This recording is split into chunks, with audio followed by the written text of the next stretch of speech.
Next derivation काय आहे बघा, potential energy of system of n charges. Potential energy of system of n charges.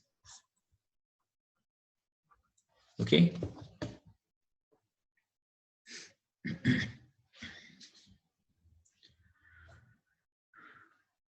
So for example, suppose there are charges Q1, Q2, Q3 and Q4. Okay. Q1, Q2, Q3 and Q4 असे 4 charges आहेत. Distance between R12 Q1, Q2 distance between Q1, Q2 किती आहे suppose, that is R12 आहे.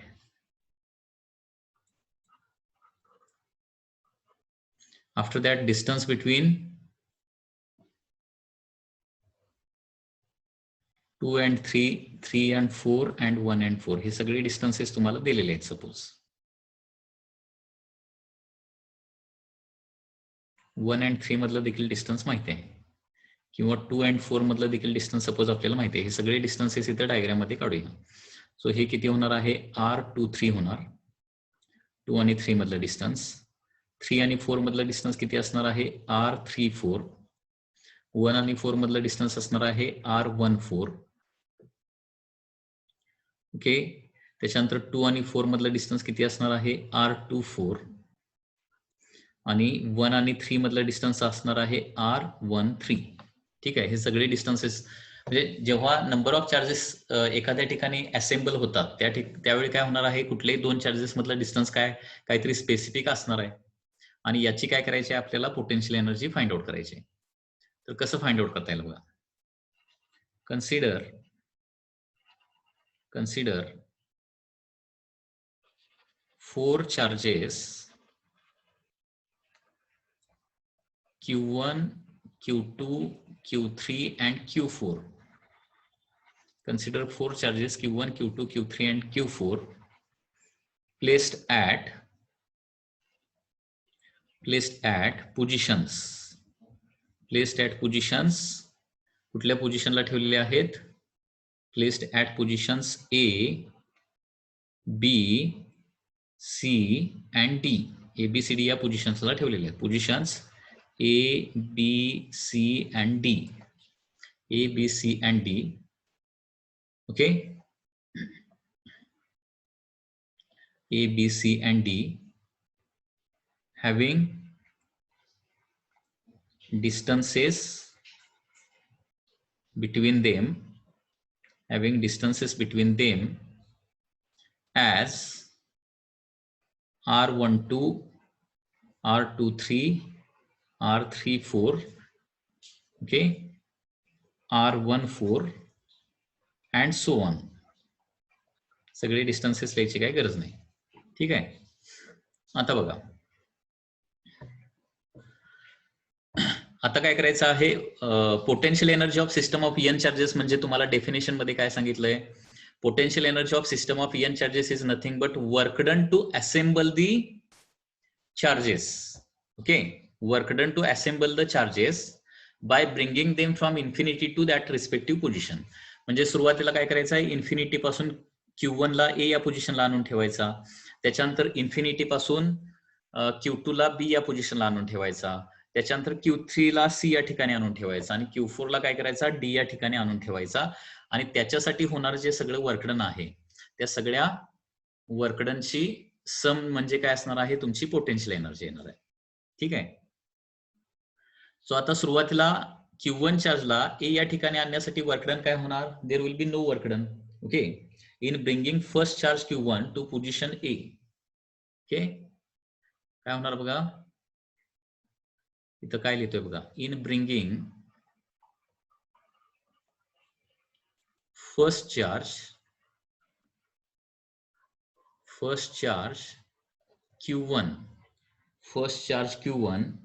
to position A.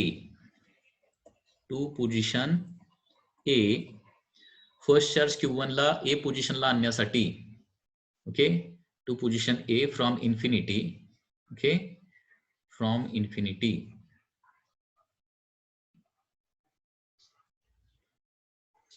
Infinity work done W1 is equal to 0. कारण सुरुवातीला कुठलाच charge तिथं present नाहीये, म्हणजे Q1 आणण्यापूर्वी कुठलाच चार्ज तिथं आलेला नाहीये, ठीक आहे. आणि कुठलाच चार्ज आलेला नसल्यामुळे तिथं सुरुवातीला इलेक्ट्रिक फील्ड नाहीये, इलेक्ट्रिक पोटेन्शियल नाहीये. कारण वर्कडनचा बेसिक फॉर्म्युला काय बघा, वर्कडनचा बेसिक फॉर्म्युला आहे इलेक्ट्रिक पोटेन्शियल त्या पोझिशनचं इंटू त्या ठिकाणी आणलेला चार्ज. हा अगोदर बेसिक फॉर्म्युला लक्षात ठेवा. वर्कडनचा फॉर्म्युला फी क्यू. काय फॉर्म्युला आहे वर्कडनचा फॉर्म्युला? फी क्यू आहे. ओके, फी म्हणजे काय? Electric potential. इलेक्ट्रिक पोटेन्शियल कधी प्रोड्यूस होतं? तिथं इलेक्ट्रिक फील्ड असलं तर. आता इथं कुठलाच चार्ज नसताना इलेक्ट्रिक फील्ड इथं असणार आहे का? नाही. त्याच्यामुळं पोटेन्शियल झिरो असल्यामुळं सुरुवातीला कुठलंच इलेक्ट्रिक फील्ड Q1 ला आणण्या अगोदर इथं कुठलंच इलेक्ट्रिक फील्ड नसल्यामुळं सुरुवातीचं इलेक्ट्रिक पोटेन्शियल काय असणार? 0. 0 into Q is equal to 0 into Q1 is equal to काय येणार आहे? W1 is equal to 0. Okay, आता Q1A या ठिकाणी आल्यानंतर काय होणार आहे?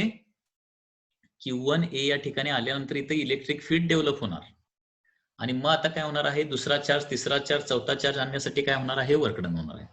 तर पहिलं Q1 ला आणण्यासाठी वर्कडन किती झालं? 0. आता Q2 ला आणण्यासाठी होणारं वर्कडन काढूया. ओके, आता नेक्स्ट काय करायचं आहे?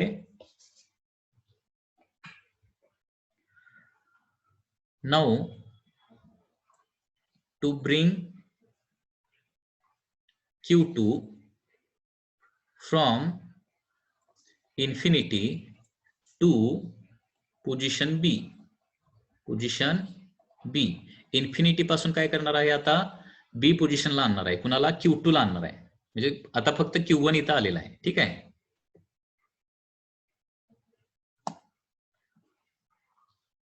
To bring Q2 from infinity to position B, the work done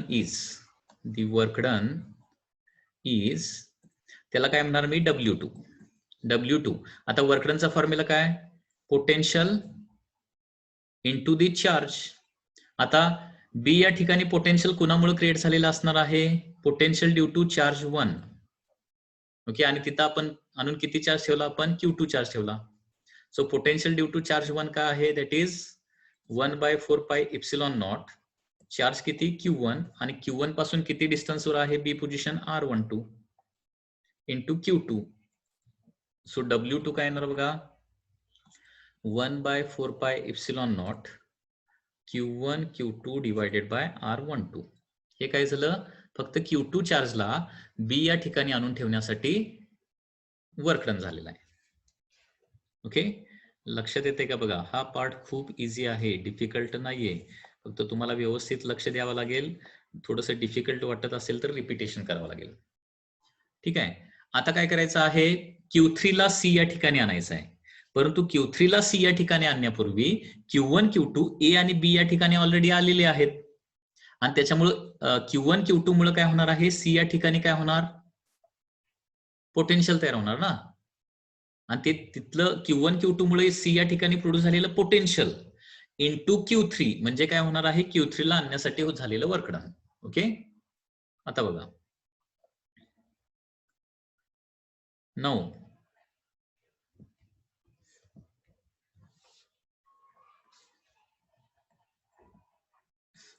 to bring charge, आता कोणाला आणायचं? Q3 ला आणायचं आहे. फ्रॉम इन्फिनिटी टू पोझिशन, कुठल्या पोझिशनला आणून ठेवायचं आहे? C पोझिशनला आणून ठेवायचं आहे. The work done is okay, काय होणार? याला W3 म्हणूया. सो W3 म्हणजे काय येणार आहे? Potential at C. ते अगोदर लिहूया. Potential at C, electric potential at C into तिथं आणून ठेवलेला चार्ज म्हणजे Q3. आता C या ठिकाणी पोटेन्शियल कुणामुळे क्रिएट होणार? Q1 आणि Q2 मुळे. कारण Q3 येण्याच्या अगोदर Q1 Q2 ऑलरेडी तिथं आलेला आहे. लक्षात येते का मी काय सांगतोय?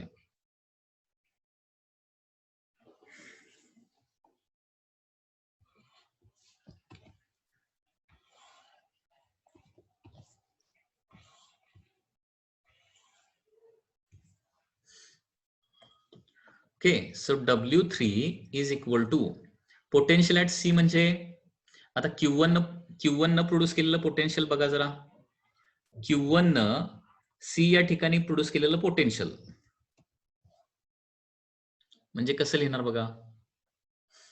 Q1 न सी या ठिकाणी प्रोड्यूस केलेलं पोटेन्शियल म्हणजे 1/4πε0 Q1 डिवायडेड बाय Q1 पासून सी चं डिस्टन्स किती आहे, R13 आहे, बरोबर आहे ना, प्लस Q2 न सी या ठिकाणी प्रोड्यूस केलेलं पोटेन्शियल म्हणजे 1/4πε0 काय येणार आहे, Q2 डिवायडेड बाय Q2 पासून सी पॉइंटचं डिस्टन्स किती आहे, R23 आहे. लक्षात येते का? म्हणजे 1 न 3 ला पोटेन्शियल क्रिएट होणार, 2 न देखील 3 ला पोटेन्शियल तयार होणार. ओके. आणि ते तिथं तयार झालेलं पोटेन्शियल इंटू तिथं आणून ठेवलेला चार्ज. ओके.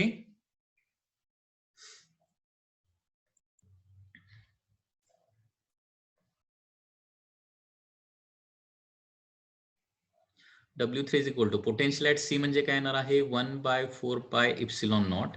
हे कॉमनच घेतो मी. ओके. किंवा 1/4πε0 Q1 मुळे किती तयार होणार आहे, Q1 डिवायडेड बाय 1 पासून डिस्टन्स आहे R13 प्लस Q2 मुळे त्या ठिकाणी सी या ठिकाणी पोटेन्शियल किती क्रिएट होणार, 1/4πε0. Okay. That is Q2 by R23. हे झालं सी पॉइंटचं पोटेन्शियल इंटू तिथं आणून ठेवलेलं चार्ज दॅट इज Q3. म्हणजे वर्क डन W3 किती येणार आहे, Q3 ना आतमध्ये मल्टिप्लाय केलं तर 1/4πε0 Q1 Q3 divided by R13 plus 1/4πε0 Q2 Q3 divided by R23. Okay. हे झालं थर्ड चार्जला आणण्यासाठी होणारं वर्कडन. आता फक्त फोर्थ चार्जला आणण्यासाठी होणारं वर्कडन काढायचं आणि याच्यावरून एक जनरल फॉर्म्युला लिहायचा आहे. ओके.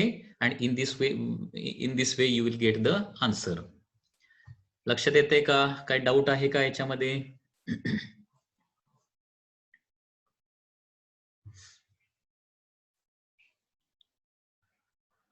हा.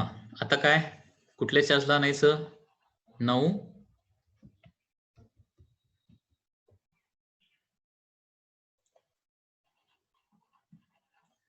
To bring charge. कुठला चार्ज आणायचा आता, Q4 ना, शेवटचा चार्ज. फ्रॉम कुठून आणायचा, इन्फिनिटी पासून. कुठं आणायचा, टू पोझिशन डी आणायचा आहे, position D. Okay. Work done is त्याला काय म्हणणार मी, W4 असं म्हणणार. W4 इज इक्वल टू काय होणार, पोटेन्शियल ऍट डी अगोदर काढावं लागेल. पोटेन्शियल ऍट डी म्हणजे अगोदर आलेल्या चार्जेसनं तयार केलेलं डी पॉइंटला पोटेन्शियल इंटू तिथं आणलेला चार्ज, ठेवलेला charge Q4. So W4 is equal to, आता 1 मुळे प्रोड्यूस होणारं पोटेन्शियल प्लस 2 मुळे प्रोड्यूस होणारं पोटेन्शियल प्लस 3 मुळे प्रोड्यूस होणारं पोटेन्शियल. 1 मुळे किती प्रोड्यूस होणार बघा, 1/4πε0 Q1 डिवायडेड बाय 1 पासून 4 चं डिस्टन्स R14 आहे प्लस 1/4πε0 Q2 न प्रोड्यूस केलेलं पोटेन्शियल कुठं, 4 या ठिकाणी R24 आहे ना, कारण 2 आणि 4 मध्ये डिस्टन्स आपण 24 लिहिले ना. आणि त्याच्यानंतर 3 न प्रोड्यूस केलेलं potential that is 1/4πε0 Q3 divided by R13. हे झालं डी या ठिकाणचं पोटेन्शियल इंटू याला काय लिहिणार मी, Q4 लिहिणार. किती सोपं आहे बघा, अवघड अजिबात नाहीये.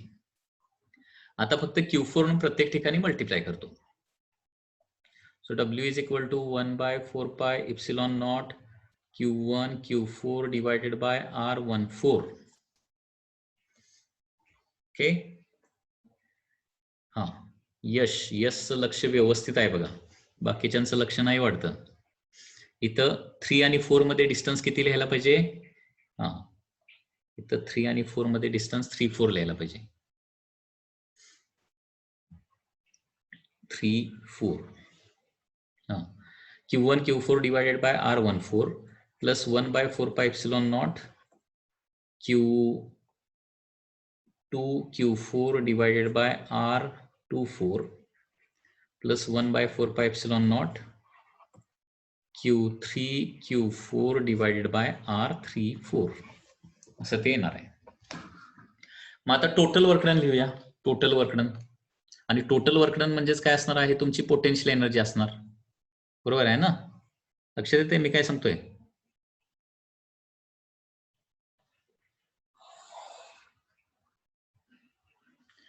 So therefore total work done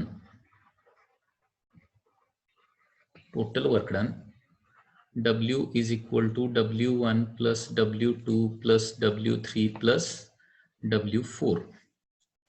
okay, म्हणजेच काय येणार, पहिल्या चार्जला आणण्यासाठी वर्क डन 0 झालेलं होतं. दुसऱ्या चार्जला आणण्यासाठी होणारं वर्क डन किती होतं? पहिल्या चार्जला आणण्यासाठी 0 वर्क डन, दुसऱ्या चार्जला आणायला 1/4πε0 Q1 Q2 divided by R12 होतं, कारण सुरुवातीला 1 आणि 2 चार्जेस होते. त्याच्यानंतर 3 नंबरला आणण्यासाठी 1 2 ऑलरेडी होते.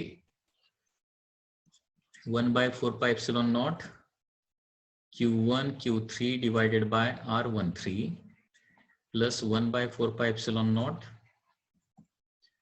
Q2 Q3 divided by R23, कारण 1 2 ऑलरेडी होते ना, 1 मुळे आणि 3 मुळे प्रोड्यूस होणार, प्लस आता 3 टर्म येणार आहेत. 1/4πε0 1 न 4 या ठिकाणी Q1 Q4 divided by R14 plus 1/4πε0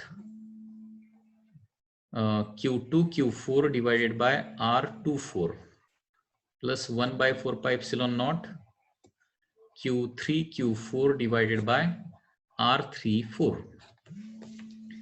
okay, तर एवढं टोटल वर्क डन होणार आहे.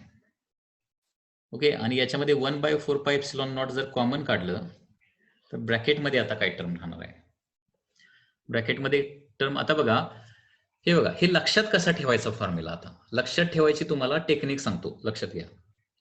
दोनच चार्जेस असतील तर Q1 Q2 divided by R12.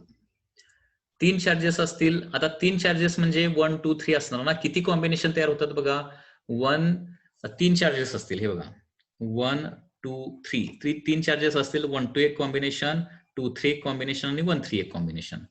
म्हणजे 1/4πε0 जर कॉमन घेतलं तर Q1 Q2 by R12, Q2 Q3 bye R23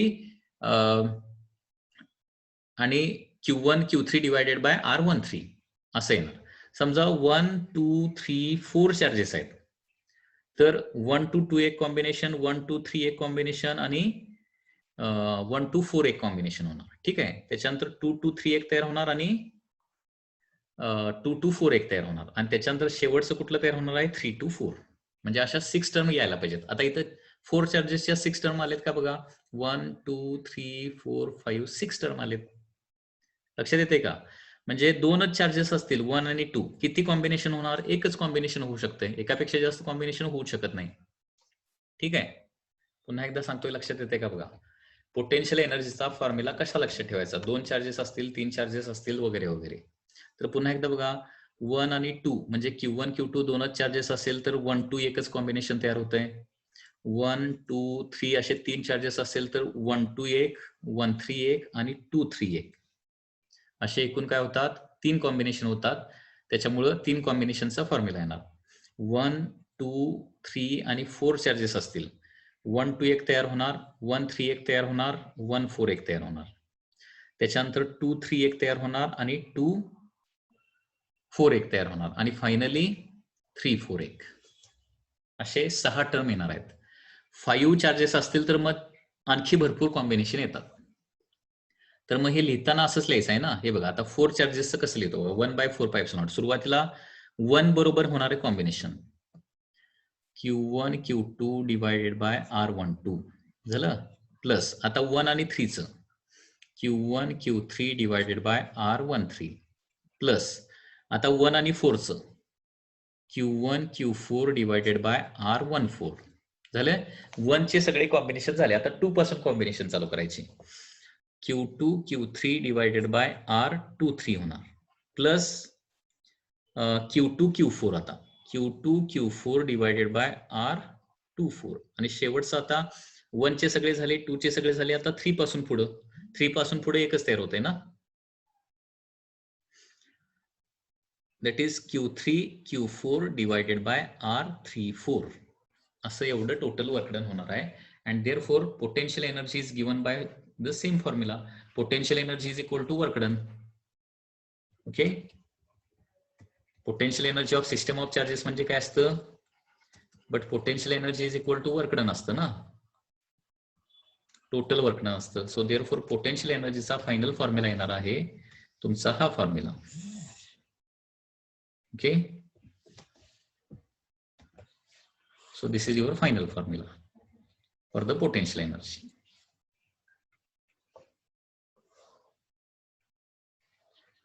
हे डेरिवेशन लक्षात आलं का बघा.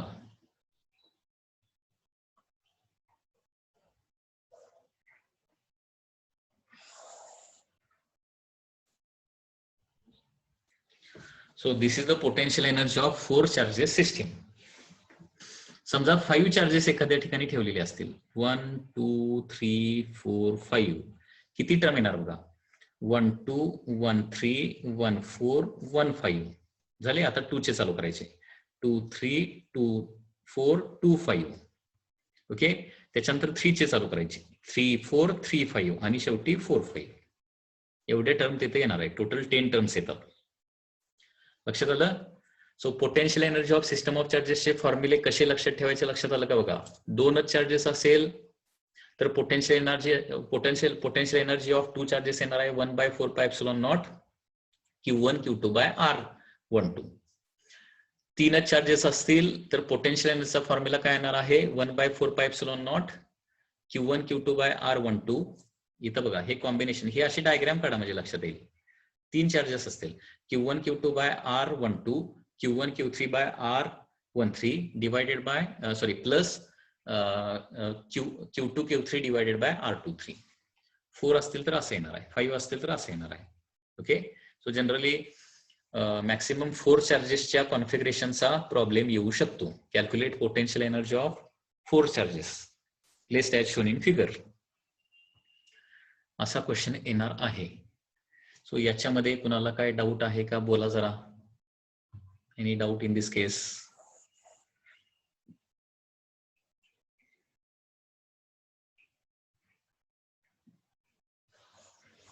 ओके, आणि इथे एक जनरल फॉर्म्युला दिलाय बघा टेक्स्ट बुक मध्ये.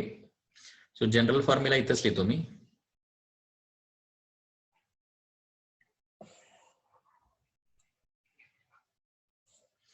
किंवा इथे लिहितो general formula.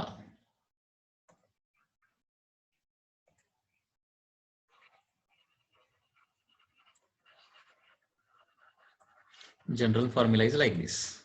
Potential energy of system of charges is equal to 1/4πε0 in bracket summation करायचं आहे. समेशन कशाचं करायचं आहे,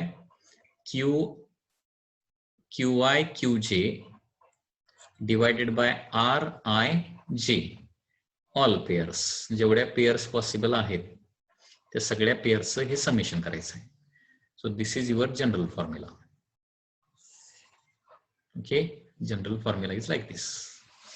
Potential energy is equal to 1/4πε0 summation of QI QJ divided by RIJ for all the pairs of charges.